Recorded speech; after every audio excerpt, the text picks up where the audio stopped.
have made it to Friday, January 9th, 2026. I hope all is well with you. I want to get through this afternoon as fast as possible. At some point tonight, I'll be giving away the final pair of tickets to go see Ghost live at the Delta Center February 10th as part of the Skeletor World Tour in Salt Lake City. Victor forgot to give away both pairs on his morning show, so I'll be making up for that. Listen out for that cue to call. I'll play the final lyric, and then you got to be caller 20, guess the song correctly, win those tickets to the show.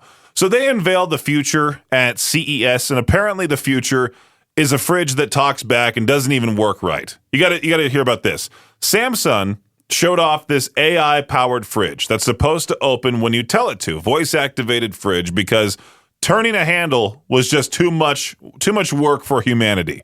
We're slowly going towards the Wall-E era. You know how everyone's fat floating around in chairs? That's how it feels.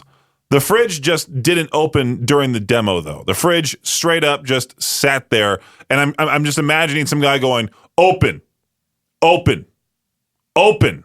This thing's got a screen, cameras inside, food tracking, grocery suggestions as well, and knows what you eat, which is kind of creepy when you eat it, and probably why you're sad. It can't do the one job fridges have had locked down since 1913, that is opening.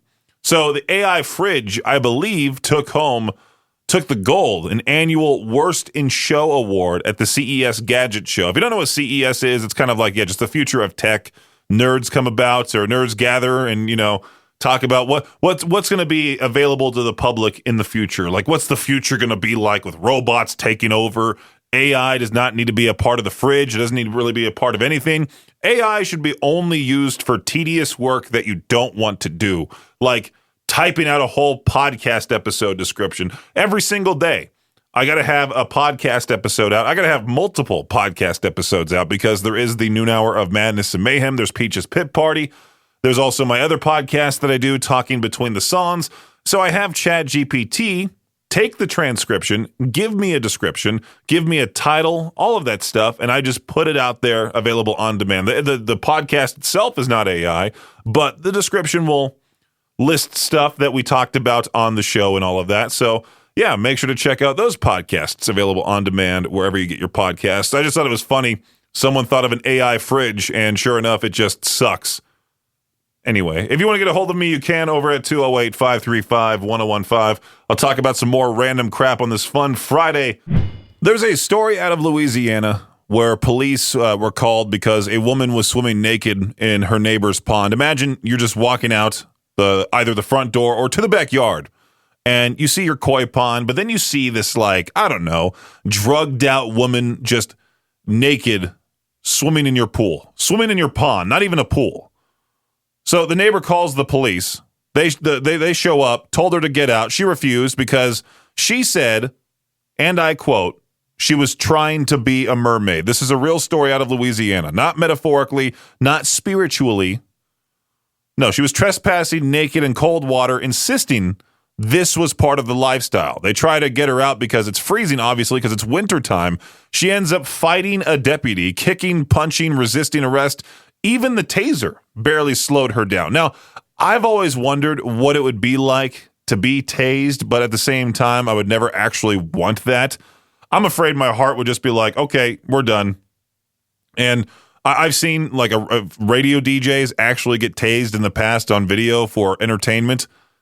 You kind of lose control of your body when you get tased, if you catch my drift. Like the guy had to change pants afterwards in one of the videos. So this girl gets arrested. She goes to the hospital first because she got beat up severely by the cops. Then, arrested, charged with a whole bunch of stuff. I would think it'd be funny if I were to just, go to Victor's place, hop in the hot tub without showering before too, make him even more mad. And he's like, Peaches, what are you doing here? I'm just trying to be a mermaid. That's it. It's Peach's Pit Party, now with Breaking Benjamin Awaken on K-Bear 101. I'm telling you, we're getting lazier and lazier. A couple in the Netherlands just had their marriage annulled because their wedding vows were written by ChatGPT, and it did not include the legally required language, not a metaphor. The court literally said the marriage never existed because the ceremony skipped the official wording. They said, I do, celebrated, filed the paperwork, and the judge was like, nope, that doesn't count. And this is what happens when people won't even put effort into the one day you're supposed to, try a little. You didn't write your own vows. You didn't double check the script. You didn't Google legal wedding requirements. You just copied and pasted and hoped the government would roll with it. The marriage lasted, what's it called? But like the same amount of time as Kim Kardashian and Chris Humphries, that whole thing. Remember that? If you're so tired, you outsource your wedding to a chat bot. Maybe eloping is the more honest option. You know how people are absolutely devastated that the old Idaho Falls water tower is being taken down. The demolition started today, and people are legit emotional about it. Some people were even saying they would love a piece of it to keep on the mantle or something, which made me think maybe Idaho Falls should do what Buffalo Bills fans have the chance to do right now, because Bills fans can actually buy urinal troughs from Highmark Stadium. Yes, the real ones from the actual bathrooms, the famous men's room troughs. They're clearing out as much as possible before the stadium gets demolished. And if you're looking for a real conversation starter in your man cave, nothing says home decor like something 40,000 dudes used at halftime. The hottest beer in New England is one named after Patriots quarterback Drake May. The Love the Drake brew from Massachusetts-based Stellwagen Beer Company blends a Seinfeld reference with a nod towards May. Elements of the Seinfeld logo are worked into the can art, and it also features a quarterback in a Navy number 10 jersey and silver pants scrambling with the ball. I guess that's something to talk about here. There's another NFL head coach opening. The Miami Dolphins fired Mike McDaniel on Thursday after 4 seasons in charge. That means there are now 8 openings to be filled during the offseason. The Dolphins, Ravens, Browns, Giants, Raiders, Cardinals, Falcons, and Titans. Yeah, there's a lot. Playing back-to-back nights in the NBA is usually the least favorite part of the schedule for players. And for LeBron James, it seems like that part of his career is over. When James was asked about playing the end of a back-to-back Wednesday night against the San Antonio Spurs, James told reporters, I'm 41 years old. Every back-to-back for the rest of the season is to be determined. I am 41. I got the most minutes in NBA history. Bank it right now, okay? What are we talking about? James did sit out that Lakers loss. His next chance to skip a back-to-back comes next week as the Lakers visit Sacramento on Monday and host Atlanta on Tuesday. You know how I feel about that is like, hey, if you can't do your full job, you can't be there for the full season, then you should just retire. 41 years old, you're good. You've been in the NBA for how long now? You've made all this money. You've tried proving yourself as the greatest of all time, and you've come close to it. The greatest of all time is still Michael Jordan. Still, Kobe's up there too, but I would say LeBron has played in a very, very soft NBA compared to the GOAT himself, that is Michael Jordan. I'm not the biggest fan of Michael Jordan as a person or a player, but you got to give him his respect. That is it for your Shot Clock Sports Update right here on K-Bear 101. All right, this is something that I would do. There is an insecticide company in Japan that just held a memorial ceremony for the bugs that died during product testing. They literally gathered people to honor insects that got splatted in lab trials. So they put flowers out, did a moment of silence, basically paying respect to the very creatures their chemicals are designed to murder. I could only imagine being an ant that died because you wanted to test out the latest formula for Raid, and you just put out a thing of flowers. There's a picture. Did somebody give a speech? Like, imagine going home and telling your roommate, I went to a funeral for ants. Who signs up for that? Did someone bow their head and whisper, sorry, little beetle, your sacrifice helped us kill your cousins? Like, why did... I would love to learn more about how this all went down. Somebody's going to hang that photo on their fridge next to the birthday pics. All the neighbors walking by like, oh, yeah, that's Greg. He really felt for those aphids. I saw this meme earlier today, and I can't stop thinking about it. It said, do you think people back in like 1920 were sitting around going, man, I really miss the summer of 1916? Like, were people back then complaining about the lack of snow, too, or saying winters used to be colder back in like 1886? Because the weather didn't magically start changing when Facebook showed up. People just finally got a place to complain all at once, I think. Back then, if you were mad about the weather, you had two options. You talked to your spouse, or you leaned over the fence and bothered your neighbor for like 5 minutes. That was it. No audience, no validation, no strangers chiming in from 3 blocks away. Like, actually, according to my uncle, there was no Facebook groups where someone could post. Anyone else think it used to snow more and then immediately get 200 comments, half of them arguing, half of them sharing blurry photos from, years past, like they're evidence in a court case? Now, if it rains for 10 minutes, people are online acting like this town is collapsing. If it keeps raining like this, we're all doomed. Then you get all those other people that say, oh, we need the water. Back then, if the weather sucked, you just lived with it. You didn't document it. You didn't announce it. You didn't demand accountability from the clouds. I think people complained less because complaining required effort. You had to put on shoes. You had to see another human. And that alone probably stopped a lot of bad takes from ever happening. So we got hooked up with some movie tickets, which I think is rather cool. We're giving these away. Tickets to go see Megadeth Behind the Mask. I didn't even know they were making a movie for Megadeth's final album. It's a cinematic event hitting Regal Edwards Grand Teton on January 22nd and 24th. Dave Mustaine reflects on 40 years of Megadeth, sharing untold stories, a career-spanning interview, and more, plus the world premiere listening experience of Megadeth's new self-titled album played in full. So what you're going to do is you're going to listen for that cue to call whenever next week, then be caller 15 at 208-535-1015. Not right now, but starting next week, listen for that cue to call, be caller 15 to win a pair of tickets to go see Megadeth Behind the Mask. Both showings are January 22nd and 24th, like I mentioned. I believe the first one is at 6 p.m., and then January 24th is at 2 p.m. These tickets that we have are good for either showing, whichever one works for you. This was posted on Reddit, so I'm not exactly sure if it's credible or not. During the early Renaissance era, a large forehead was deemed very beautiful. Women plucked their eyebrows and pushed back their hairline in order to achieve the look. They sometimes burned the follicles with hot pins to keep them from regrowing in order to achieve an almost baby-like bald forehead. I'm looking at some of the paintings from back then because, obviously there weren't any pictures.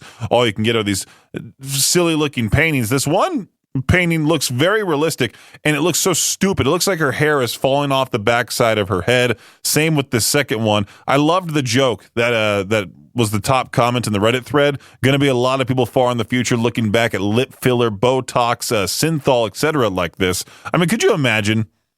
Here I am complaining about the pain of a single paper cut while Renaissance women were out here literally cauterizing their hairlines with hot pins just for the aesthetic. Beauty standards have always been hardcore. That's another comment there.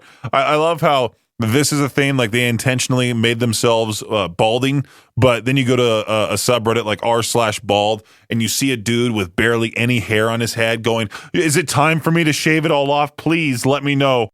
There's this one question that keeps popping up on Reddit. Would you date a woman taller than you? And, well, obviously I wouldn't, because that would make them like 6'10", 6'11", and not really many of those exist. And they don't live all that long, unfortunately. Very, very, very, very tall people live very short lives. I was just watching the old Longest Yard last night, and it has the guy from Happy Gilmore, as well as the Bond movies. I believe his name is Richard Kiel. He was about like 7'2". How old was he when he died? Because I was shocked to see he lived rather a long time for such a big dude. He lived to 74. He died in 2014, was born in 1939. I think he lived around the same time. I think, hold on here, Burt Reynolds. I was about to say he lived about the same amount of time as Burt Reynolds did. Yeah, Burt Reynolds was 82 when he died in 2018. Richard Kiel was 7'2". He was a giant dude. And I always love when Hollywood, casts a big guy to play the big, dumb, strong character. There's never a giant, smart guy. But yeah, going back to this question, would you ever date a woman taller than you? There was always those people back in high school that would be like, oh, look, Brendan, there's a girl here that's taller than every guy in the class. You should go out with her. That's your girlfriend now. Drove me nuts. There was a time, I think my freshman year of high school, I had my algebra whatever class, and I'm sitting there, And everything was going fine until one day, like a month into the semester, some extremely tall, very, very skinny emo girl that wore giant heels. I'm talking like 4-inch heels. She comes walking into the class, and of course, the desk next to me was open. So she sits at that one. And keep in mind, she's like 6'4" in these heels. You wouldn't believe how many digs I got that year from so many different people. Hey, I saw your girlfriend walk into her next class. It's so stupid. Not all of us tall people, want each other that badly. Liz Cambridge of the WNBA, she's 6'9". My girlfriend's 5'10". She's perfect. Perfect height. 5'10" is great. 5'10" looks. She always makes this remark every single time we take a picture together. She goes, "I look normal size next to you." Either she's calling me fat, or we just look normal. We look like normal people until somebody else comes into the picture. We have plenty of pictures with just us two where we look like normal sized people, and then Maddie from down the hall will sometimes take a picture with us, and then we're back to looking like giant freaks. I was reading something here about how the creator of Tetris wants Rubik's Cubes launched into space as a symbol of civilization. Not like satellites or telescopes or anything practical, but Rubik's Cubes. Apparently, when future aliens or robots look up and see cubes spinning in orbit, they'll think, yes, advanced puzzle culture, This is the same guy who made Tetris, a game about blocks falling, making perfect lines. So obviously his solution to everything is more blocks in weird places. The idea is that if we send up Rubik's Cubes, we're sending up something that represents humanity's creativity and problem solving, which is great until you realize that that thing just floats up there eternally, forever unsolved. Imagine an alien civilization finding one of those cubes, trying to figure it out, and a million years later, they're all still arguing about which color goes where. Meanwhile, back on Earth, people can't even solve them on the first try without peeling the stickers off. Some of us barely solved childhood experiences. Now the plan is to shove more 3x3 squares into orbit. Didn't we already talk about how in, space junk will fall from the sky pretty soon because there's so much debris just floating around out there that eventually they'll all come back to Earth's atmosphere, then come flying down, maybe even hit a plane flying in the sky? Crazy, man. Fit for a king right now with Shelter on K-Bear 101. A West Virginia animal shelter getting a lot of attention after a dog named Dawson pulled off what is basically the canine version of a prison break. This dog somehow got out of its locked kennel, ran to the front door, and then, this is the best part, unlocked the door himself while the shelter was closed. There's security footage of this. Dawson stands up on his hind legs, uses his mouth to mess with the lock, and then pushes the door open like, he just pays rent there, just casually letting himself out. The shelter even posted the video online and joked, "This guy is much smarter than he looks," and added, "This is not AI, though we wish it was." There's been a lot of those dumb videos making their way around online about pets doing weird things. There was literally a time where, I'm not going to name their name and I'm not going to give away who they are, but this one person said, "I swear this is not AI," and they sent a video of a dog doing the chicken dance, and we all just laughed at that person just because it was how do you believe that's real? They're older, so I mean, boomers can fall for anything online. I do love some of those AI videos, man. They do crack me up.